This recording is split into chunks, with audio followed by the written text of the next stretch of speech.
which is AI and isolation.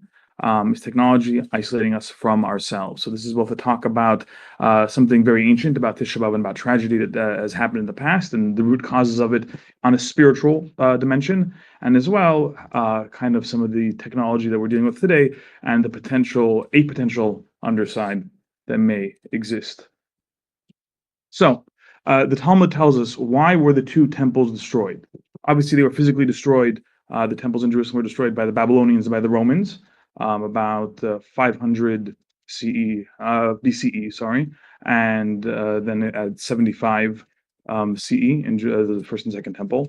But spiritually, there were spiritual reasons that happened. So the Talmud explains that the first temple was destroyed because people violated these cardinal sins, the three big no-nos in Judaism. And Judaism in general, we're told that life has precedent over everything else.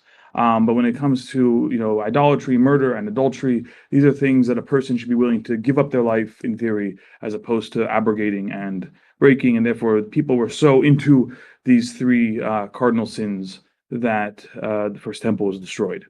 The second temple, which we're going to focus on more right now, when there they engaged in Torah, mitzvahs, and generosity. They were good. They were seemingly very upright. So why was it destroyed? Because there were Jews who hated other Jews unreasonably, which teaches us that unwarranted hatred is equal to idolatry, murder, and adultery combined. This is the Talmud, Yoma 9b. Obviously, this has never happened again. Jews, thank God, have never hated each other, never disagreed, never had any issues since that period of time. But historically, this is the reason why we say this destruction took place. What was this particular destruction? So the Talmud elsewhere, Tractate Gittin, gives a story, a very fascinating story, which we're going to delve into more. But this is a story that kicked off all the events that led up to the destruction of the second temple. It happened this way. A certain man had a friend named Kamsa and an enemy named Bar Kamsa. These names are very similar. They might even be related, since Bar means son in Hebrew.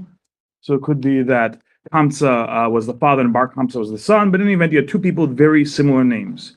He once made a party and said to his servants, "Go and bring Kamsa." The man went and brought Bar Kamsa. There was a miscommunication. You're on Slack or chat or whatever you're doing, and you send the wrong notification to the wrong person, and boom, suddenly the wrong guy shows up at the party. And the man who gave the party found Bar Kamsa there. He said, "See, you are my enemy. What are you doing here? Get out." This was obviously a very embarrassing thing. Here, this is the scene. This is the party for the elite of Jerusalem, and Bar Kamsa thinks maybe this enemy is going to make up with him. He's invited to the party, shows up dressed to the nines, and he's being kicked out. So he said, "Since I'm already here, let me stay, and I'll pay for whatever I eat and drink." Right? Seems fair. I'll pay for my ticket. I'll cover the cost of my food. Nope. The owner of the house, the host of the party, said absolutely not. So then Bar Kamsa said, "Then let me give you half the cost of the party." The host refused. He said, "Then let me pay for the whole party. I'll cover the entire thing on my dime. Just don't shame me by kicking me out in front of the who's who of the of Second Temple Jerusalem elite and show them let them and have them see me being expelled." Still, the host refused and took him by the hand and threw him out. Said Bar Kamsa, "Since the rabbis were sitting there and did not stop him, this shows that they agreed with him. I will go and inform against them to the government." He went and said to the emperor, the Jews are rebelling against you. And therefore, he said, since there were rabbis who were there, and now they were not involved in this disgrace, but they witnessed it, and they didn't speak out, and they didn't say anything about it, and they let this transpire, so therefore they were also involved in this, and therefore he said it's time to give the Jews, his fellow Jews, their just reward, and he had the Romans, told the Romans the Jews were rebelling, and this kicked off the events that led to the destruction of the Holy Temple in Jerusalem and the exile that happened, all the events of Tisha B'Av and all this sadness. So this is this story. Now, I think the story, besides being kind of a fascinating look at dynamics that happened in the past and happen now as well, have a message when it comes to some of the effects of AI. There are studies recently. I think there was a study between OpenAI and MIT Media Lab that found that people that use ChatGPT, obviously Gemini would be totally different, I'm sure, but people who use ChatGPT too much have a greater sense of isolation and find themselves associating with people less. Other studies have shown that about other uses of AI.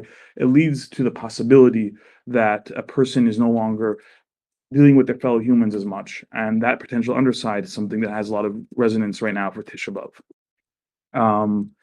One of the examples is in terms of kind of the historical Tisha B'Av message and the idea of isolation is not just about baseless hatred in terms of looking at someone else and saying, "I can't stand that guy," because I think we understand that to be wrong.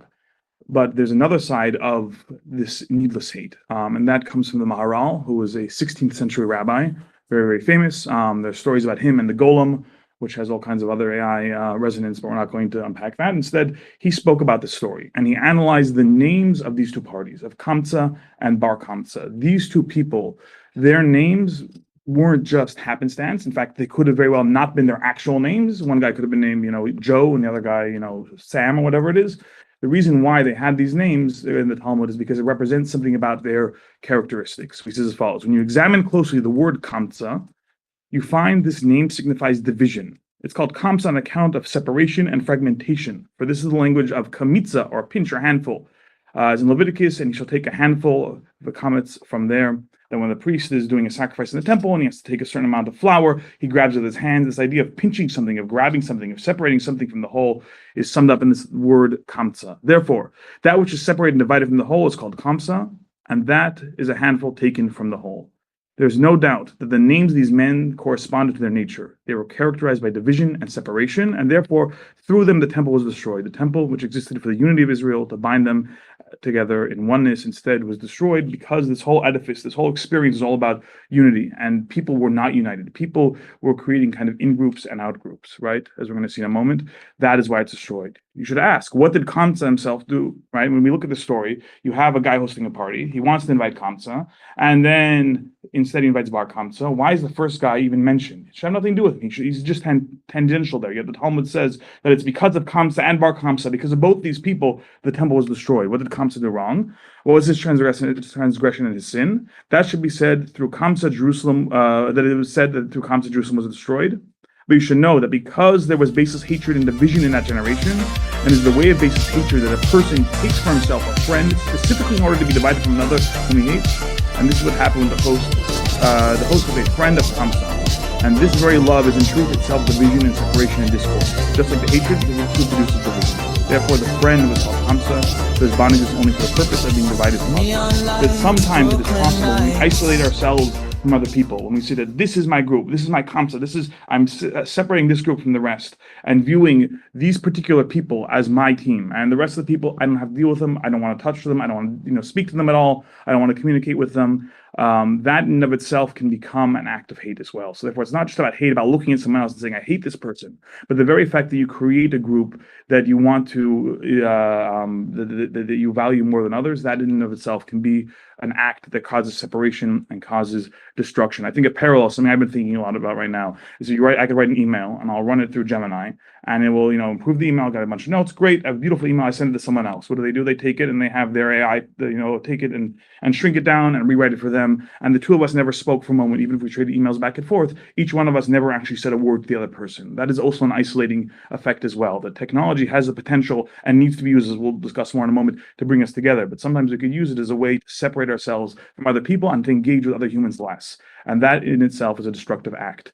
Now, I'm going to share a screenshot over here of a Kabbalistic text, which means I'm not actually going to read all the words right now because it would take too long to explain all the different kind of Kabbalistic terminology.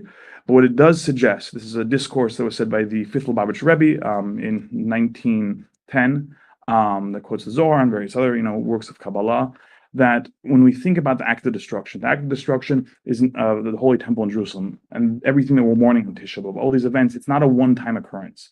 It's not as if 2,000 years ago this one-time act of division happened and ever since then we've been dealing with it. Instead, it's part of this cosmic drama that plays itself out again and again and again, including in our current lives. When the world was created, there was an act of separation, of Kabbalistic, that God created the world in order to have a relationship with us, in order to be able to interact with us. The whole purpose of doing Torah and mitzvahs from a Hasidic point of view is because we create a bond, we draw ourselves closer to the Creator, we bring the Creator into this world, we draw ourselves closer to each other, right? We're creating acts of unity, and when a person lacks that unity, when there's hate, then it represents an act of separation, it represents an act Kabbalistically compared to an act of divorce, an act of pushing someone away, an act of retreat. And therefore, when we have division amongst ourselves, when we don't interact with each other and don't create bonds of love, that could be the love between the spouses, it could be the camaraderie between friends, it could be a cohort on a team that's working together. When you don't have that act of drawing closer to others happening, then we're replaying this cosmic act of concealment, of all that is holy and being hidden. And that is a big problem. And that is the act of exile. That is the act of everything we experienced since then. It's something that plays itself out again and again. That said, all this is for a purpose. Why? Because the purpose of all this is to reveal the light, is to bring more goodness into the world, and is to draw ourselves closer to each other and make everything in this world more sacred. And therefore, it's an opportunity presented to us that when we have a day like Tisha B'Av, a day of mourning and sadness and darkness, it's actually an opportunity to bring more light and holiness in the world, to look at the destruction and say, I'm not going to stay isolated from other people and refuse to interact with the world and refuse to make this world holy. Instead, I'm going to try and engage it and act positively. So I want to bring this all back to AI somewhat. And that's an idea that I've kind of formulated myself called the Ark and Tower story.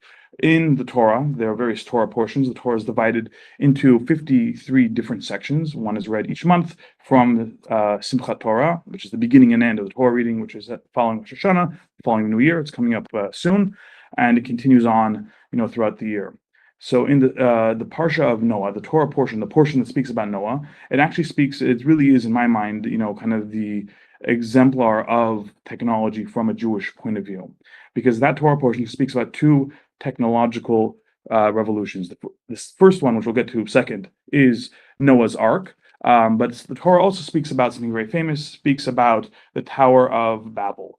So just for a refresher, what does it say in Genesis? Now the entire earth was one language and uniform words. And it came to pass when they traveled from the east, they found a valley in the land of Shinar and settled there. And they said to one another, come, let us make bricks and fire them thoroughly. So the bricks were to them for stones, and the clay was for them a mortar. And they said, come, let us build ourselves a city and a tower with its top in the heavens, and let us make ourselves a name, lest we be scattered upon the face of the entire earth. What happened? This was a generation in the Torah's narrative that follows the flood. People wanted to make sure that they would not be caught in a flood once again. Therefore, they said, let's build a tower. You have a tower, a flood comes, you can go up higher, you'll be saved from it. So they worked together on this project. And not only that, but they used groundbreaking technology. What was the technology? Bricks. Why? Because until that time, people took stones. Now, suddenly, for the first time in Shinar and Babylon, you have clay, you can make bricks, you can now build at scale, you can level up, it could be if you want to, however you want, whatever technological view you want to do in terms of computer, however you want to view it. But the idea is that you can now suddenly build at an immense scale and have a whole assembly line of people going to build these incredibly powerful buildings. Now, the rabbis explain what's going on over here, because this is a very cryptic story in general. There's not a lot of details. They say what was one of the sins that took place. Rabbi Pinchas said there were no stones in Babel to build the city and tower. What did they do? They formed bricks, baked them, and built them until they built it 7 kilometers high. This is a rabbinic measurement. If a man fell and died, they said no need to him. But if a brick fell, they sat down and wept and said, woe is to us. When will we get another brick up there to replace it? That what happened? They decentered the human experience and the human purpose. That even though they were building something that had lofty, positive things, like we're going to save society, we're going to save the world, we're going to build this tower to bring everybody into it. But they didn't value human lives. They didn't value the connection between one human and another. Instead, they valued the technology itself. And therefore, if a person died, they said, okay, we'll get someone else to replace them. But if a brick died, they said, we're never going to be able to keep on scaling. We're never going to be able to catch up. How are we going to be able to do it? And therefore, that was the darkness in their deed. On the other side of it, I'm not going to read all the words, but you have Noah's Ark. What is Noah's Ark? Right, you have the world is corrupt. It's going to be reset and replaced, and therefore God tells Noah, build an ark, put everything on it, save lives. Right, this is also a technological innovation. You're creating a new platform to save life.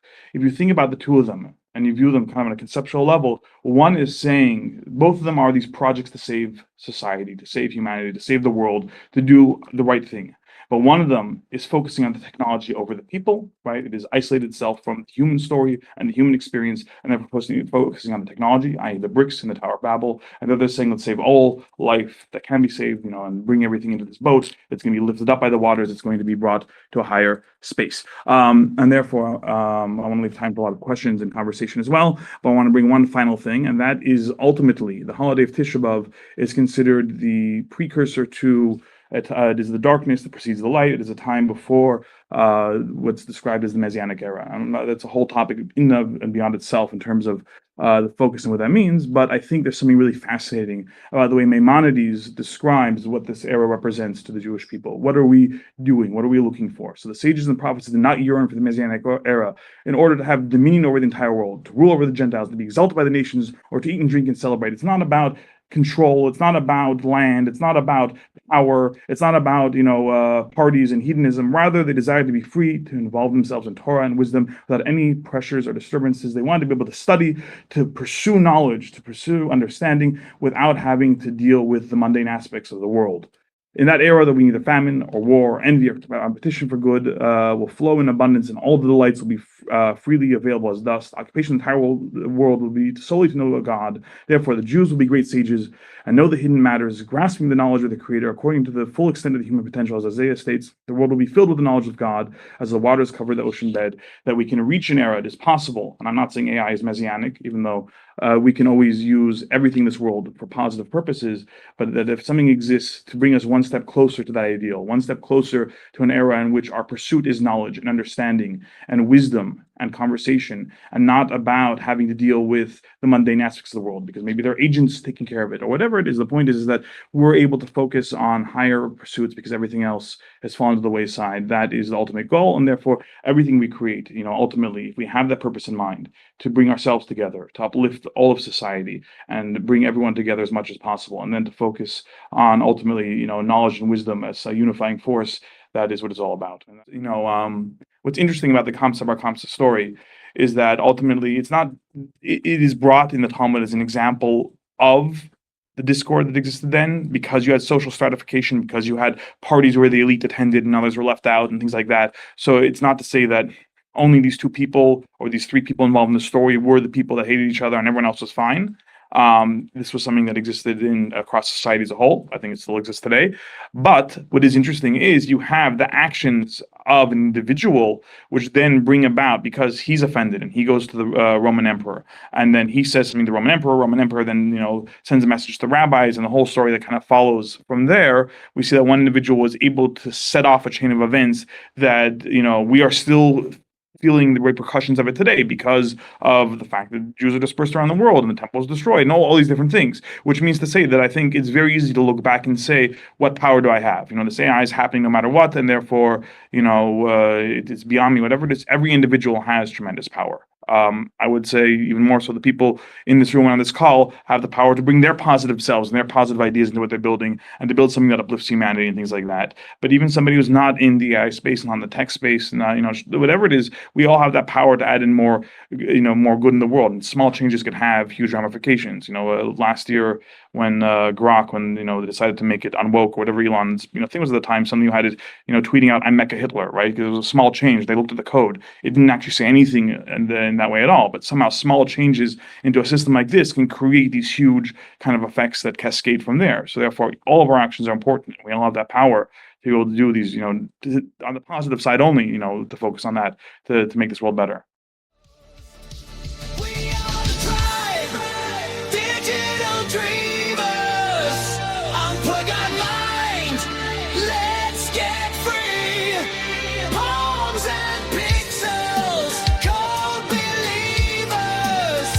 Sunset shine.